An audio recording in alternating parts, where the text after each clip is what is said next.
Welcome to This Explainer. Today, we're stepping right into the dark, incredibly volatile waters of the Arabian Gulf to reconstruct a high-stakes maritime crisis. We'll be using satellite tracking, structural damage forensics, and military intelligence to conduct a real cinematic investigation into an event that literally sent shockwaves through the global shipping industry, the wider economy, and frankly, the lives of innocent seafarers. We're going to look closely at how specific structural damage patterns and geopolitical flashpoints can help us understand exactly what happened out there in the waters off the coast of Iraq.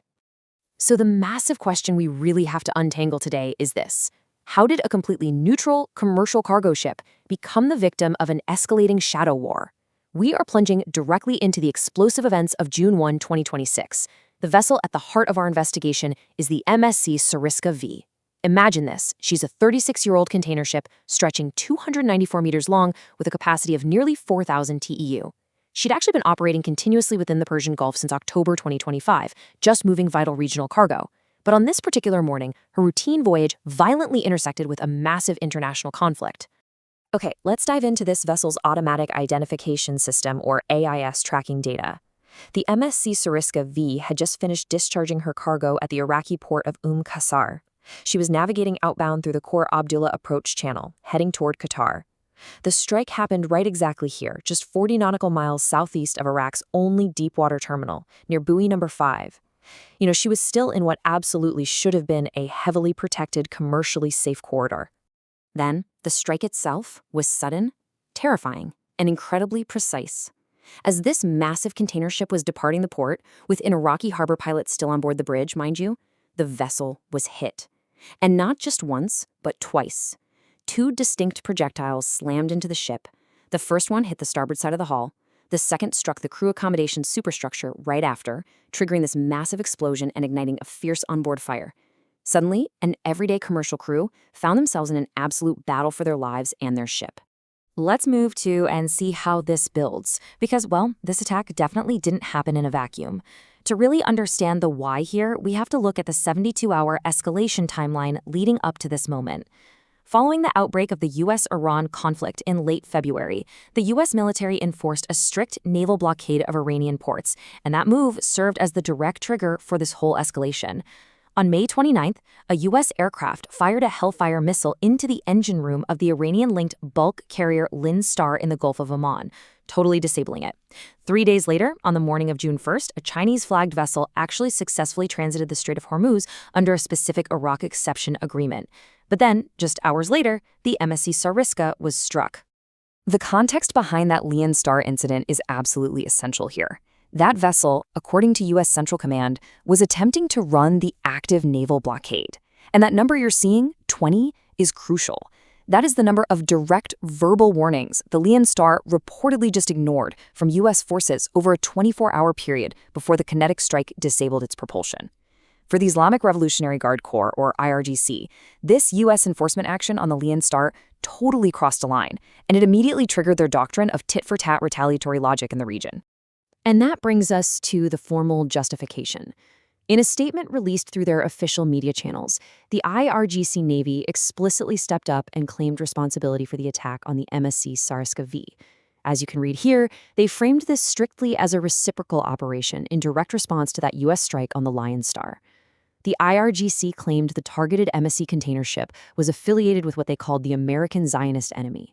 They publicly stated this was a retaliatory cruise missile strike. However, the operators of the ship fundamentally dispute that entire targeting logic. Look at this incredibly firm rejection from the Mediterranean Shipping Company. They stated clearly that this retaliatory action was completely unjustified. They made a point to highlight that they are a totally neutral commercial carrier. MSC is headquartered and domiciled in Switzerland. It was founded by an Italian national and is wholly owned by the Aponte family, who are both Italian nationals with no other citizenship. They assert they have absolutely zero corporate or financial links to the United States or Israel. Now, what's really interesting about this slide is the fierce debate going on in the intelligence community regarding the weapon forensics. The IRGC publicly claimed they launched 2 Nord cruise missiles, which are reverse-engineered Chinese C-802s with a range of up to 170 kilometers. But maritime security experts analyzing the very specific damage patterns strongly theorize this was actually a strike by an uncrewed surface vessel, a USV drone, packed with explosives and detonated right there in Iraqi territorial waters. It's a massive clash between the official statements and the on-the-ground damage consistency. When naval experts actually examine the physical evidence, a very clear picture emerges. The ship suffered a massive 5-square-meter breach on its starboard side. Crucially, this huge hole was completely above the waterline. We also have confirmed reports of sequential hits. First the hole, then the crew accommodation. Interestingly enough, Iraqi authorities initially tried to claim this was just some sort of mechanical fault, a narrative that was instantly disproven by the physical blast evidence. On top of that, security experts confirmed the damage pattern completely lacked the signature of a drifting marine mine. Make no mistake, this was a targeted, above-water strike. Okay, let's shift our focus to the human element of this crisis, because this is where the story turns from a potential total tragedy into an absolute masterclass in survival. The fact that the MSC Sariska V didn't sink straight to the bottom of the Gulf and that 0 lives were lost, well, that's not just a matter of luck. It is entirely due to the heroic, highly professional, and perfectly executed emergency response of the vessel's crew while they were actively under fire. Let's break down the precise technical survival procedures this crew implemented mere seconds after those blasts. First, they ensured the safe evacuation of the civilian Iraqi harbor pilot. Second, they instantly isolated the electrical and fuel systems near the burning superstructure to prevent any catastrophic secondary explosions. Third, working right alongside local Iraqi port support boats, they successfully deployed their onboard fire mains to extinguish the blaze in the crew area. This incredibly rapid, coordinated response really highlights how rigorous crew training protocols directly ensured seafarers' safety. And this brilliantly illustrates the expertise of the crew. They immediately dropped the vessel's transit speed down to just 2.6 knots. Why does that matter so much? Because navigating at that incredibly low speed minimized the hydrodynamic pressure rushing against that compromised 5-square-meter hole in the structural steel. By drastically reducing their speed, they prevented heavy water ingress and stopped the hole from just tearing further apart. When you compare this to previous maritime security threats in the region, like the tanker wars of the 1980s or the 2019 Gulf of Oman incidents where similar strikes resulted in total vessel losses, this crew's experts' damage control is literally the sole reason the Sariska V survived. But while the ship survived, the geopolitical illusion of safety definitely did not. We have to zoom out to the macro impact here. Before this attack, the shipping industry operated under the comfortable assumption that the upper Persian Gulf, specifically the corridor to Iraq, was a functioning, safe commercial lane protected by a bilateral exemption under the Persian Gulf Shipping Agreement. Well, this strike, whether it was by a cruise missile or a drone, completely shattered that illusion.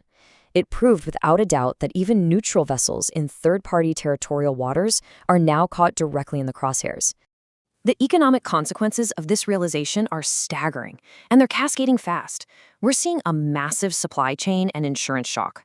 War risk underwriters price their premiums on demonstrated threats. And folks, the threat is now undeniable. We're looking at $1,500 per TEU war risk surcharges just for Iraqi routes alone.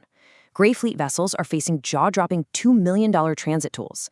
Global trade routes are literally being forced into massive, costly geographic detours almost overnight. Even MSC's own Gulf Shuttle 2 feeder network, which was specifically designed to bypass deep-sea risks, is now highly compromised. To really put the sheer financial scale of this shadow war into perspective, just look at this number.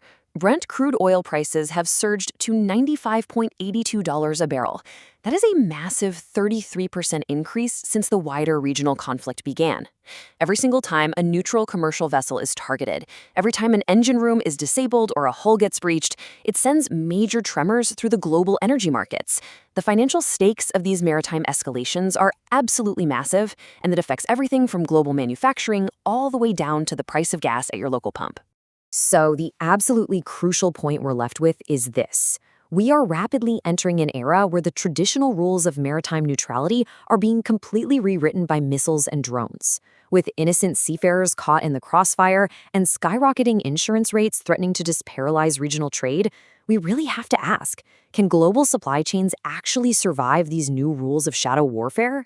It's a dark question for sure. But understanding the forensic reality of the MSC Sariska V gives us the clearest look yet at the dangers ahead.